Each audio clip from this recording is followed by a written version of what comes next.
Hola, buenas tardes.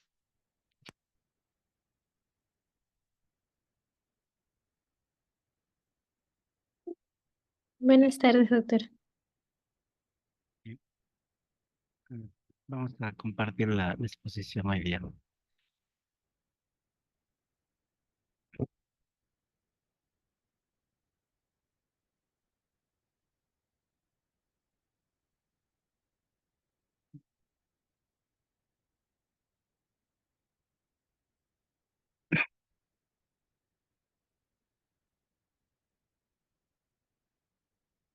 Ahora, ¿el audio está bien?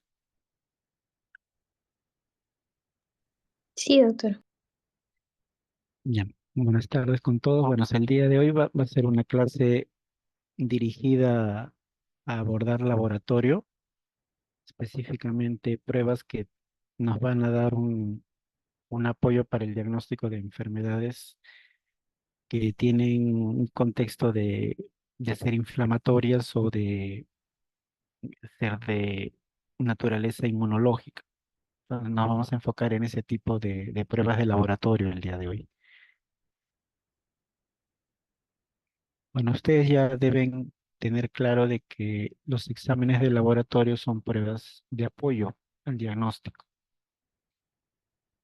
Esto he tratado siempre de recalcar con los chicos que tengo en práctica acerca de la necesidad de una anamnesis adecuada y un examen físico que ayude a la anamnesis a encontrar hallazgos específicos de determinadas patologías.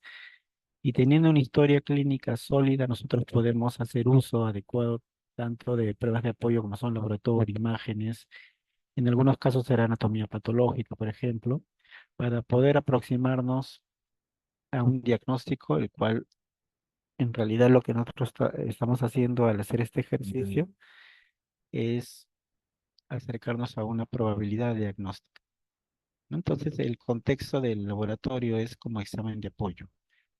No, no partan del error de considerar las pruebas de laboratorio como las pruebas diagnósticas necesariamente. Por lo menos en esta especialidad es necesario que nosotros podamos tener una alta sospecha clínica de algún diagnóstico en particular. Entonces, como estamos hablando de una historia que refuerce este concepto, nosotros vamos a tener un ejemplo para poder enfocar la utilidad de estas pruebas. La aplicación del laboratorio en reumatología tiene fin diagnóstico, pronóstico, para monitorizar actividad de enfermedad, para predecir eficacia y toxicidad de tratamiento y, como les mencioné, aumentar la probabilidad de un diagnóstico específico. Ese es el motivo por el cual yo podría usar algunas de estas pruebas de ayuda. Van a ver que cada una tiene una importancia para algunos de estos parámetros que estamos estableciendo en cuanto a la utilidad de los mismos. Acá les presento un caso clínico de una paciente de 35 años de edad, quien desde hace 6 meses presenta poliartralgia asociada a rigidez matutina de 1 hora de duración. Un mes antes o un mes presenta clínica poliartritis localizada en manos, muñecas, tobillos y rodillas, alza térmica, caída de cabello, baja de peso, coloración violácea de manos y pies, uso de AINES y de corticoides por estos motivos, principalmente el dolor articular, y en la evolución de enfermedad nota lesiones violáceas en dedos de pies y manos, los cuales se asocian a dolor, y esto motivó ya que acude al médico. Antecedentes de importancia: 4 gestaciones, de las cuales 3 fueron abortos, solo un nacido vivo. Y en el examen preferencial encontramos un paciente con, con taquipnea, bueno, la frecuencia cardíaca también al límite, afebril, y la evidencia de las lesiones cianonecróticas en pulpejos de dedos de ambos pies, la presencia de livedo reticularis, cabello de fácil desprendimiento, adenomegalias cervicales y axilares. A nivel de tórax, la abolición del murmullo vesicular en una de las bases, asociando también crépitos en ambos emisoras, ruidos cardíacos poco audibles, y la presencia o la corroboración de que estamos ante un cuadro de artritis de localización múltiple, principalmente en articulaciones periféricas. El resto del examen no tiene alguna alteración específica. Bien, tomando en cuenta este contexto, nosotros podemos plantear diferentes síndromes, que es lo que hemos intentado hacer. Entonces planteamos el síndrome de poliartritis, en este caso, ¿no? Son más de 5 articulaciones. Por el tiempo de evolución, inicialmente puede haber sido planteado como agudo, o dependiendo del tiempo de evolución, uno también puede haberlo planteado en algún otro momento de seguimiento como crónico. Bueno, varias posibilidades, como se mencionan ahí, enfermedades inflamatorias, enfermedades sistémicas como lupus, vasculitis, y por las lesiones cianóticas vemos también la posibilidad de estar ante un cuadro de vasculitis por la presencia de la isquemia digital, por los cambios a nivel pulmonar y renal pueden reforzar esta sospecha, ya sea forma primaria o secundaria a algunas enfermedades ya planteadas en el diagnóstico 1, y por el antecedente obstétrico está siempre pertinente para pensar la posibilidad de trombosis mediante un síndrome antifosfolípido. Entonces encontramos un contexto en el cual estos múltiples diagnósticos tienen una alta sospecha de estar presentes en el paciente y donde las pruebas de laboratorio, en una correcta interpretación y la medida adecuada del poder darles un uso, van a servirnos como elementos para mejorar el diagnóstico. Estamos planteando varios diagnósticos que requieren varias de estas pruebas de autoinmunidad y pruebas también que midan el proceso inflamatorio como tal. Un plan de trabajo, ante el contexto de la enfermedad sistémica, planteamos pedir hemogramas, reactantes de fase aguda, evaluar al riñón, evaluar al tórax e inmunología específica, ¿no? Si yo he planteado artritis reumatoide, pediré pues un factor reumatoideo, para enfermedad difusa del tejido conectivo, el anticuerpo antinuclear, el ANCA, el perfil de síndrome antifosfolípido, y en algunos casos, para este presente caso, pudiese ayudar también el estudio anatomopatológico, que puede ser de las lesiones cutáneas, puede ser del riñón, de demostrarse que el riñón está afectado, por ejemplo. Son estudios que pueden ser pertinentes y complementarios a lo que hemos mencionado. Entonces, es un caso tipo que te puede ayudar a que puedas pues, sustentar el uso de el uso de estas pruebas de auxiliares. Bueno, empezamos con los reactantes de fase aguda. Son conocidos por ustedes. En la práctica, los de más uso son la velocidad de sedimentación globular y también la proteína C reactiva. ¿Ya? Como conocimiento es que estas proteínas son producidas a nivel del hígado en reacción o en respuesta pues a un proceso o una noxa que esté agrediendo al organismo. Entonces puede estar presente en procesos inflamatorios, procesos infecciosos, en neoplasias, por ejemplo.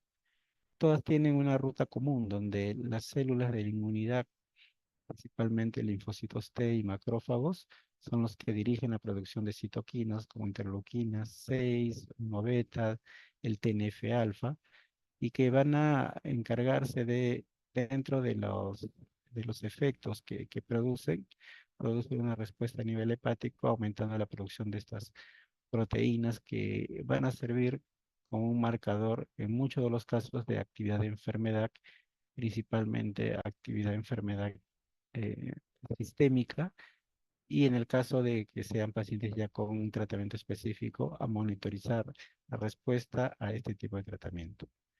En ningún caso deben ser usadas estas dos pruebas como pruebas diagnósticas.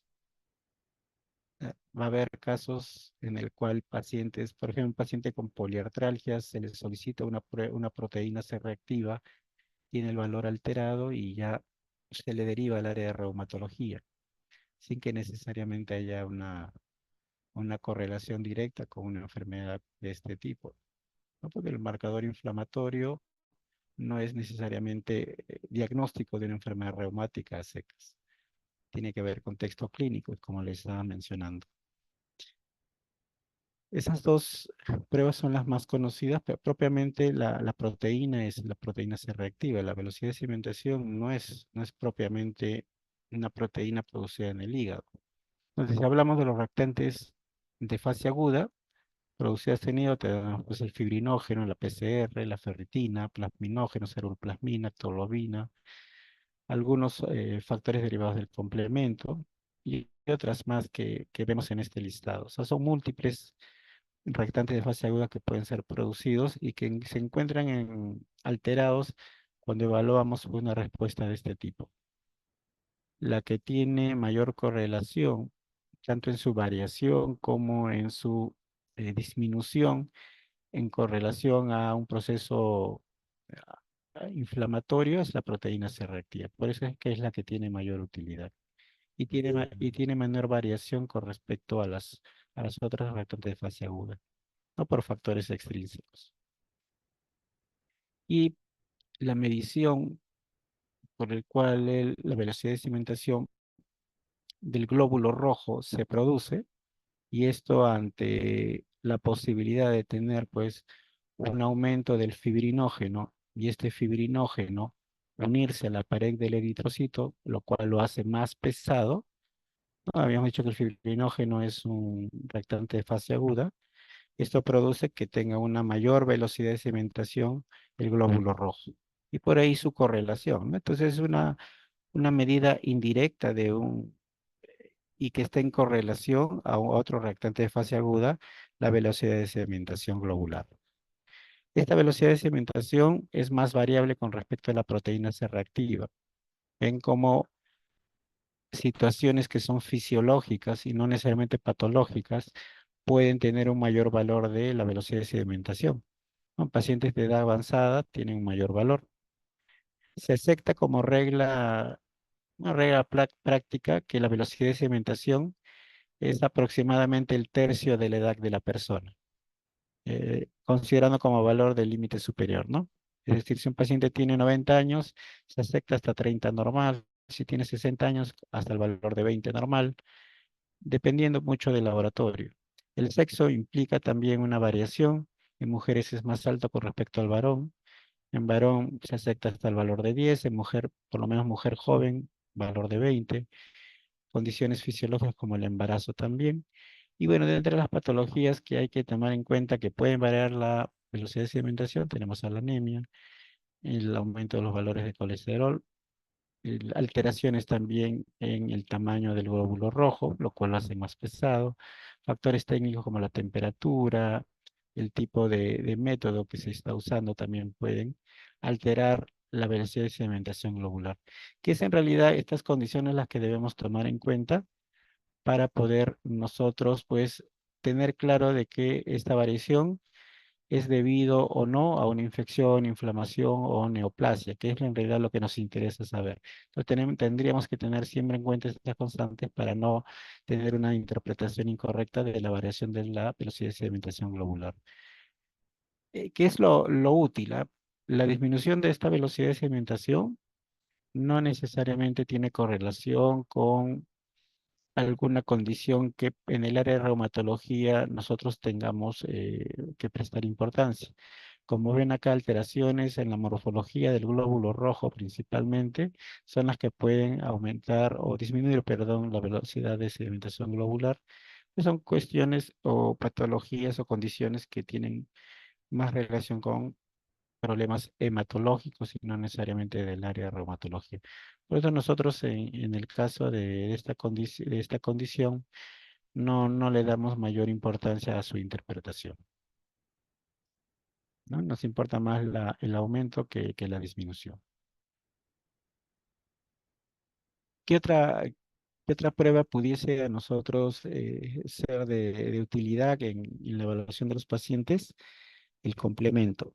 El complemento, recuerden que hay varias vías, ¿no? Vía clásica, alterna, vía de las lectinas, que tienen como resultado final la formación del complejo de ataque de membrana, ¿no? Que es uno de los procesos o proteínas producidas dentro del proceso de respuesta innata de nuestra inmunidad, ¿no? Es principalmente lo que sabemos. Dentro de una de las vías, ustedes recordarán que hay la presencia de complejos inmunológicos, que es lo que desencadena una de estas vías. Entonces, principalmente la utilidad que nosotros le damos al complemento tiene que ver principalmente con la presencia de estos complejos inmunológicos y por lo tanto un mayor consumo del complemento. Y tratamos de ir al detalle de cómo el complemento puede ser utilizado en reumatología, es principalmente en relación a la presencia de complejos inmunes.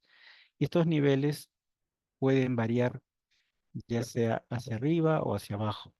Nosotros tenemos como enfermedad prototipo al lupus eritematoso sistémico como enfermedad prototipo de formación de complejos inmunológicos. Por eso es que el complemento tiene mucha utilidad en esta condición. Se correlaciona actividad de enfermedad con un mayor consumo de complemento. Tanto la disminución de los niveles de C3 y C4, principalmente C3, tiene una correlación con actividad o brote de enfermedad. Incluso puede correlacionar su normalidad con respuesta a tratamiento. Y existe una correlación mayor si hablamos de compromiso renal en esta enfermedad, específicamente. Entonces, ¿dónde tenemos nosotros necesidad o podemos tener ayuda del complemento? Específicamente en grupos eritematosos sistémicos. ¿Existe otra condición donde el complemento puede ayudar en alguna patología reumatológica? Sí, aunque no es tan frecuente, lo podemos ver en las vasculitis hipocomplementémicas, que tiene relación con la fracción C1Q, una vasculitis también conocida como vasculitis ante C1Q, caracterizada por la presencia pues, de un síndrome urticariforme y la posibilidad de dar compromiso sistémico.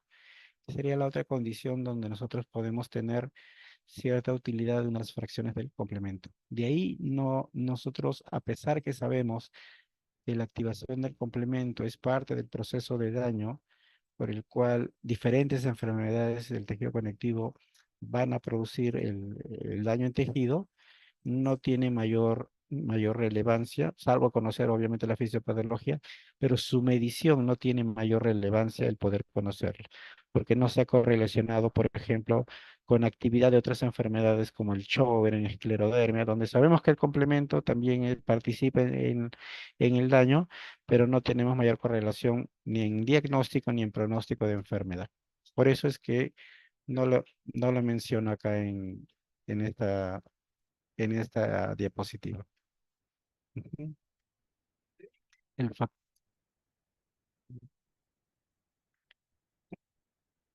con respecto al factor reumatoide, habíamos visto que también, habíamos visto también que el factor reumatoide es una prueba que puede tener presencia en diferentes condiciones.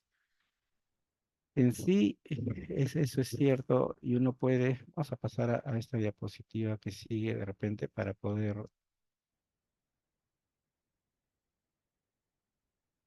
esta de acá, perdón, donde ustedes van a ver diferentes condiciones donde el factor reumatoide incluso está presente muy cercano al 100%, Sjögren y esclerosis sistémica, infecciones, por ejemplo, malignidad y otras condiciones más. Incluso en sujetos sanos, a mayor edad van a tener mayor posibilidad de tener un factor reumatoide. Entonces, ¿debería pedir esta prueba en todas esas condiciones sabiendo de que está presente? La respuesta es que no. En realidad, el factor reumatoide solo tiene una indicación clínica, que es cuando tú solicitar esta prueba, cuando tú tienes sospecha de artritis reumatoide. No tiene otra utilidad. O sea, obviamente va a estar presente o puede estar presente en otras enfermedades, pero no tiene utilidad ni clínica, ni diagnóstica, ni pronóstica. Entonces no debería ser solicitado si no hay sospecha de otra enfermedad. Es una prueba ya de larga data de uso, más de 80 años. Y deben saber que es un anticuerpo que se dirige contra otro anticuerpo, en este caso la inmunoglobulina G, principalmente la fracción cristalizable. Existen diferentes subtipos de factor reumatoide y dependiendo del método usado, por ejemplo, látex, nefalometría, ELISA, van a tener diferentes valores de sensibilidad, debido a que algunas van a detectar todos las isoformas del factor reumatoide y otras solo van a detectar una de ellas, ¿no? Por lo general casi todas detectan IgM, que es la de mayor frecuencia. Pero hay aumento del rendimiento cuando usamos pruebas que me permiten detectar todos los subtipos de factor reumatoide. Entonces, como lo mencioné hace un momento, la indicación principal es cuando hay sospecha clínica de enfermedad. Y siempre la clínica va a tener más peso, por eso es que un resultado negativo no excluye el diagnóstico, y positivo, si es que no hay alta probabilidad clínica, tampoco lo confirma. Es muy frecuente en el reumatoide. De acuerdo a la prueba utilizada, puede haber más porcentaje de seronegativos, es decir, pacientes con factor reumatoide negativo. Y algo importante, aparte de tener utilidad diagnóstica, es que también se correlaciona con pronóstico de enfermedad. Y esta correlación del pronóstico es con títulos altos. Es decir, si tienes un paciente con títulos, pues, por encima de los rangos de referencia, mientras más alto estén, tiene mayor severidad de enfermedad. Y el concepto de severidad implica varios puntos. Pues, ¿no? Un paciente con enfermedad más severa es aquel paciente que tiene mayor compromiso articular, es decir, más articulaciones afectadas. Es un paciente que tiene más rapidez de evolución de enfermedad, es decir, más prontitud en aparición de erosiones. Es un paciente que tiene más probabilidad de tener compromiso extraarticular. Son pacientes que van a hacer compromiso pulmonar, compromiso de nervio periférico, vasculitis, por ejemplo. Y también correlaciona con respuesta a tratamiento. Los pacientes que tienen títulos más altos van a poder tener o generalmente tienen una menor respuesta a tratamientos convencionales. Son los pacientes que probablemente requieren terapia combinada o biológicos en forma más pronta. ¿Ya? Entonces, ustedes tienen como concepto de severidad no solo referido a que la enfermedad articular va a ser más grave, sino a las otras consideraciones. Recuerden que si ya tengo diagnóstico de enfermedad, ya no hay necesidad de volver a pedir la prueba. No se usa para monitorizar actividad, es decir, un valor más bajo no te va a decir que el paciente está mejor o que el paciente está respondiendo a tratamiento. No, no tiene esa forma de uso de esa prueba. Solo es factor pronóstico y diagnóstico. ¿Ya? Recuerden eso. Bueno, entonces lo que nosotros tenemos también de sacar de esta prueba es perdón, de esta tabla es que nosotros tenemos que tener alta sospecha clínica y depende de eso el diagnóstico. Y lo otro que esta tabla nos informa es que si yo parto del factor reumatoide, pues es muy probable que mi búsqueda de un diagnóstico va a ser mucho más compleja. Miren, porque es una prueba que no es específica de la enfermedad. Las proteínas citrulinadas se demostraron de que estaban presentes o están presentes en pacientes con artritis reumatoide en mayor frecuencia, y se les ha dado utilidad pues también diagnóstica y pronóstica, ¿no? La citrulina es una proteína modificada a partir de la arginina, y a partir de este conocimiento y encontrar el proceso de citrulinación, principalmente a nivel de pulmón, a nivel de articulación y tracto gastrointestinal, se ha podido pues darle utilidad. Entonces la indicación de esta prueba, también conocida como anti-CCP, es la sospecha de artritis reumatoide. Entonces, si sospecha esa entidad, tiene justificación para pedir la prueba. Tiene una alta especificidad y una sensibilidad también importante para formas tempranas y formas establecidas. ¿Ya? Los títulos también, al igual que el factor reumatoide, pueden ser interpretados como un marcador pronóstico de severidad de enfermedad. Es decir, títulos más altos también implican peor pronóstico y mayor severidad de enfermedad. Bien, anticuerpos antinucleares, algo también de frecuente uso, es un anticuerpo, como el nombre menciona, dirigido contra componentes del núcleo. Ya el concepto actualmente ya está cambiando, o ya ha cambiado en realidad hace buen tiempo, porque se sabe que los anticuerpos pueden ser distribuidos a nivel de citoplasma o dirigidos también contra la membrana celular. Por eso el concepto de anticuerpos antinucleares puede estar un poco sesgado y se prefiere en la actualidad tratar de incorporar el concepto de anticuerpos anticelulares en vez de antinucleares. Entonces, ¿qué indicación tiene el antinuclear?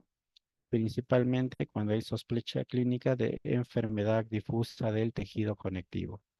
Llámese lupus, Sjögren, lupus inducido por drogas, esclerodermia, acá vamos a agregar miopatías, por ejemplo, enfermedad mixta del tejido conectivo.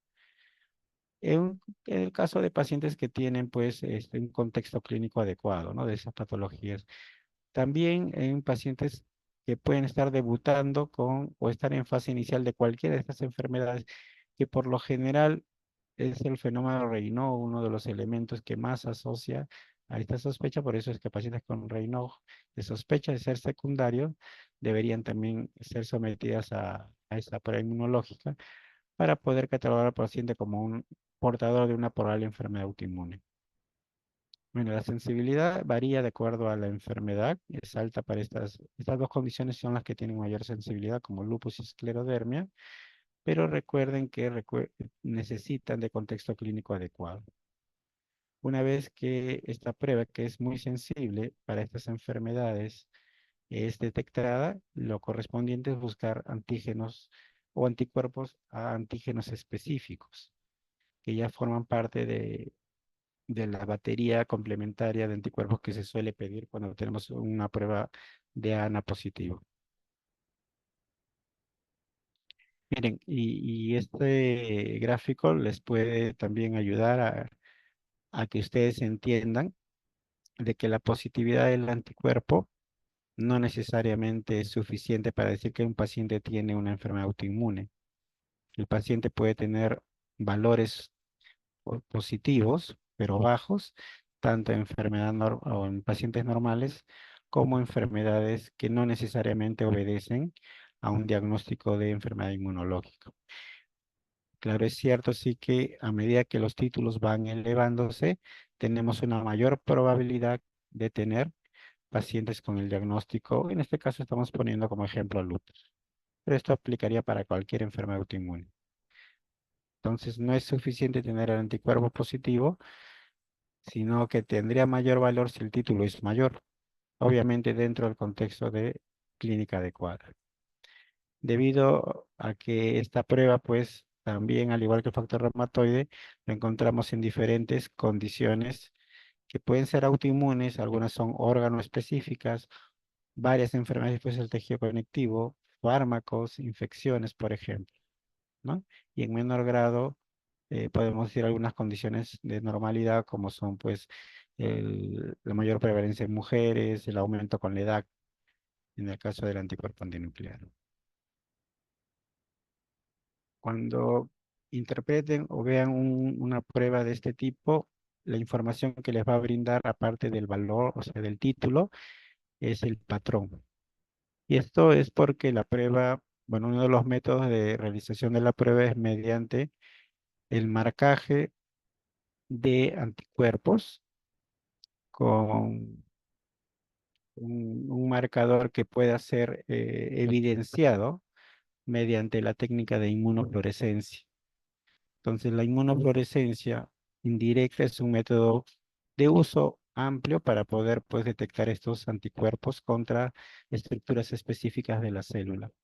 Entonces, sí tenemos que se forman diferentes conformaciones o distribuciones que son observadas por el que analiza el anticuerpo antinuclear y se forman los patrones. Tenemos los cuatro clásicos, como son el patrón homogéneo, el patrón moteado, el patrón centromérico y el patrón nucleolar. Cada una en correlación con un antígeno específico de la célula. Acá tenemos cómo se vería, ¿no? O cómo se ve un estudio de inmunofluorescencia indirecta. Los patrones, pues acá el patrón homogéneo, patrón moteado, el centromérico y el nucleolar. Son los patrones más característicos. Entonces hay una correlación en el tipo de patrón y el antígeno que es ubicado, ¿no? Y en el cual hemos detectado los anticuerpos. Por lo tanto, pues habrá una correlación también entre alguna enfermedad o alguna forma clínica de algunas enfermedades y la presencia de un patrón porque hay un determinado antígeno que está relacionado a cada uno de estos. Entonces, siempre después de un anticuerpo antinuclear, de acuerdo al tipo de patrón, debería pedir el anticuerpo contra el antígeno específico, dependiendo de la enfermedad que esté sospechando. Acá vamos a presentar un poco más de detalle en estos antígenos. Por ejemplo, de los de más utilidad, ¿no? El anti-DNA de doble cadena relacionado a un patrón homogéneo tiene bastante utilidad en lupus eritematoso sistémico. ¿Debido a qué? Debido a que existe correlación con actividad de enfermedad. Muy aparte de ser una prueba diagnóstica, valores o elevación del anti-DNA se relaciona con mayor actividad del lupus y con mucha mayor relación con el compromiso renal en lupus. En realidad es para todo tipo de actividad, pero poniendo énfasis en compromiso renal. El SMIC y el RNP son muy específicos, principalmente para diagnóstico, el SMIC, ¿no? Pero no son tan frecuentes de ser hallados en las diferentes pues, cortes que evalúan estos anticuerpos. Tenemos también la RNP o las ribonucleoproteínas, que están presentes en lupus, pero tienen mucha más utilidad con fin diagnóstico cuando hablamos de enfermedad mixta del tejido conectivo, en el cual 100% de pacientes tienen la presencia de este anticuerpo. Incluso es un criterio para definir diagnóstico de esta enfermedad, la positividad del anti-RNP. El anti-RO y el anti-LA, perdón, y lo que había mencionado anteriormente, el SMIC y el RNP en conjunto, los cuatro son los que dan el patrón moteado. No recuerden, RNP, SMIC, anti-RO y anti-LA, patrón moteado. En el caso del anti-RO y anti-LA se relacionan principalmente a dos condiciones, es el síndrome de Sjögren, más utilidad cuando hay síntomas Zika evidentes, y en segundo lugar con lupus eritematoso sistémico, principalmente el anti-RO y no el anti-LA. Cuando hablamos de Sjögren, correlación con los síntomas Zika. Cuando hablamos el caso del lupus, tenemos pues relación con algunas de las manifestaciones, como son la piel, el pulmón, por ejemplo. Y una forma clínica en la cual existe transferencia de estos anticuerpos por vía placentaria que producen cambios a nivel del feto. Y esto es conocido como lupus neonatal. Es una condición relacionada a la transferencia de estos anticuerpos anti-RO y anti-LA de la madre por vía placentaria al feto, dando cambios principalmente siendo el más severo el bloqueo cardíaco de tercer grado. Ujú. Entonces recuerden esa condición en relación al anticuerpo anti-RO, anti-LA. Entonces tres condiciones, ¿no? Sjögren, lupus principalmente, estamos hablando del adulto, ¿no? Asociado a fotosensibilidad o a problemas pulmonares y también la posibilidad de relacionarse con lupus neonatal. El anticentrómero casi exclusivo de la variante limitada de esclerodermia es un anticuerpo específico de esa entidad. Menor frecuencia lo encontramos en las formas difusas, ¿no? Principalmente en formas limitadas. Hay una de las variantes que, bueno, en la clase ya de esclerodermia lo van a detallar, que es la variante CRES, donde existen síntomas y signos que son característicos como la calcinosis, el Raynaud, la alteración en la motilidad esofágica, la esclerodáctil y la presencia de telangiectasias, que es lo que configura el síndrome CRES.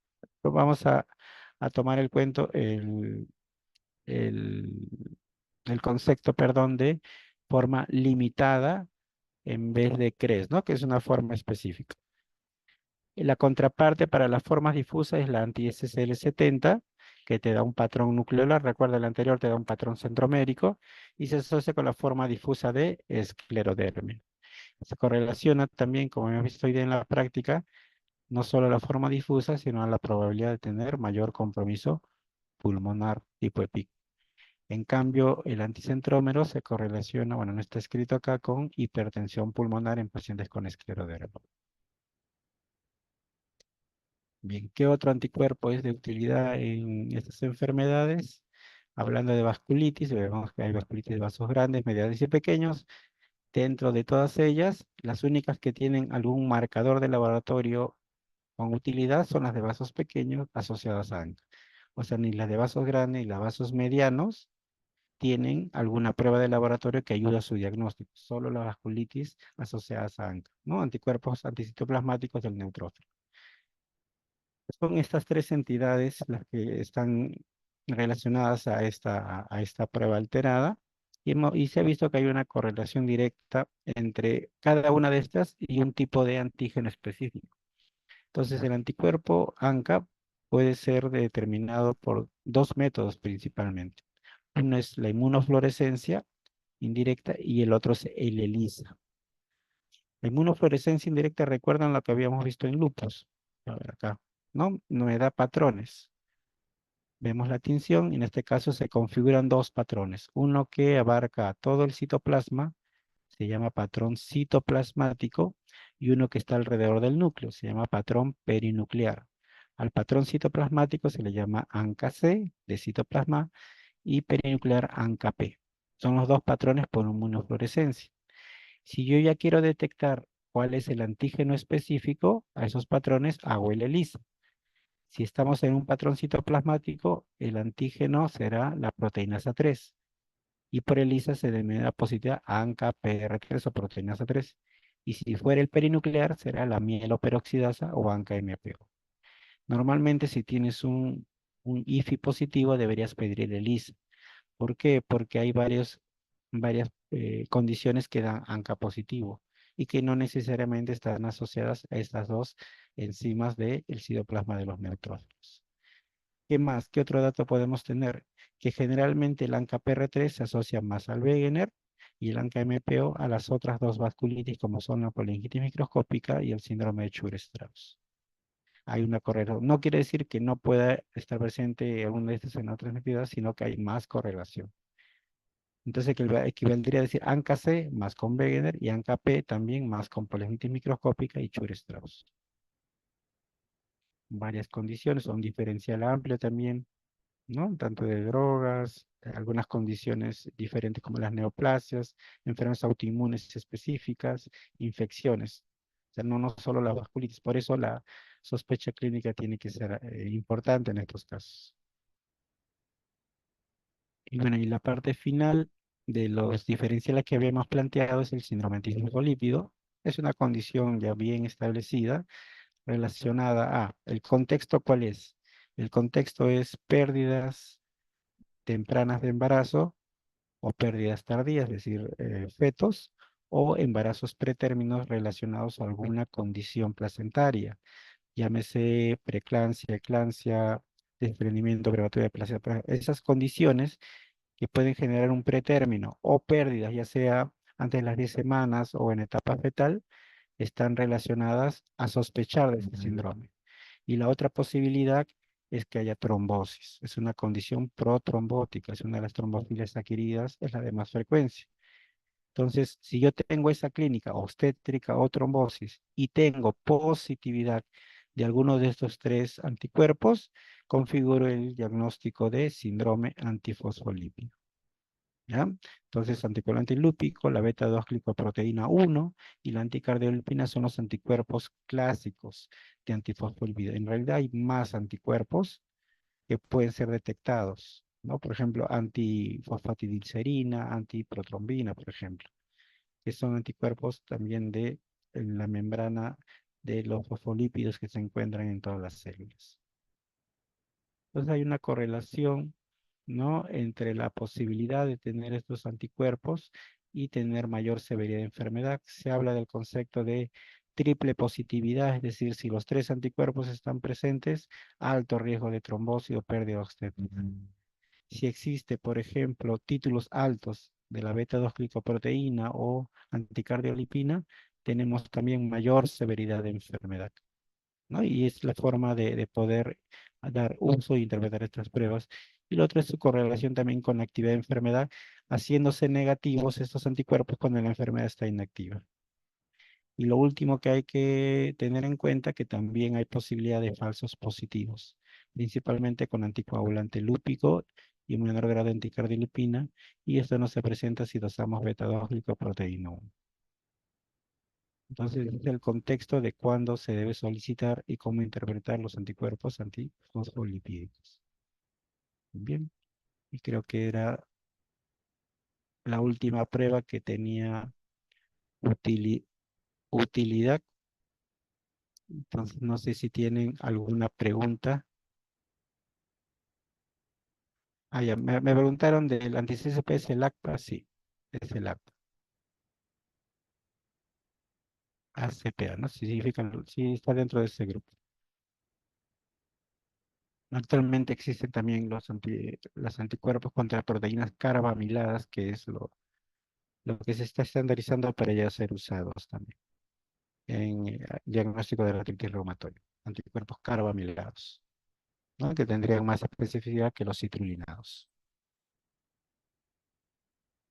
¿Alguna pregunta?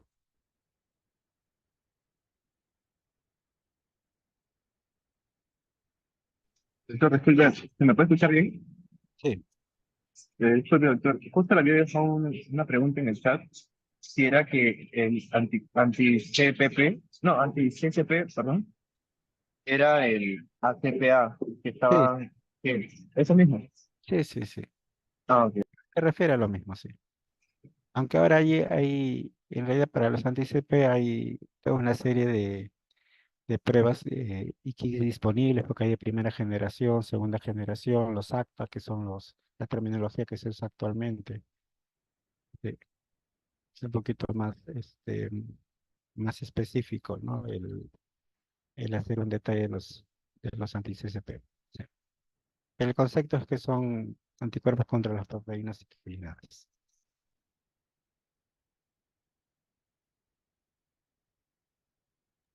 Gracias.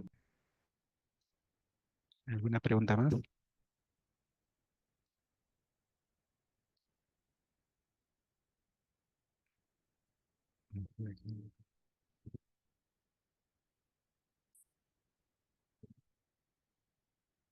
Quien habló fue Piero, ¿no? O alguien más. Ah, sí, doctor, Ah, fui ah, yo, ya, doctor. pues. Bien, chicos, entonces sí, bueno, es una clase muy dirigida en realidad porque no tenemos mayor uso de algunas otras pruebas. Son estas las que ustedes van a ver en las historias clínicas que suelen ser solicitadas con frecuencia y mínimamente son las que deben ser interpretadas.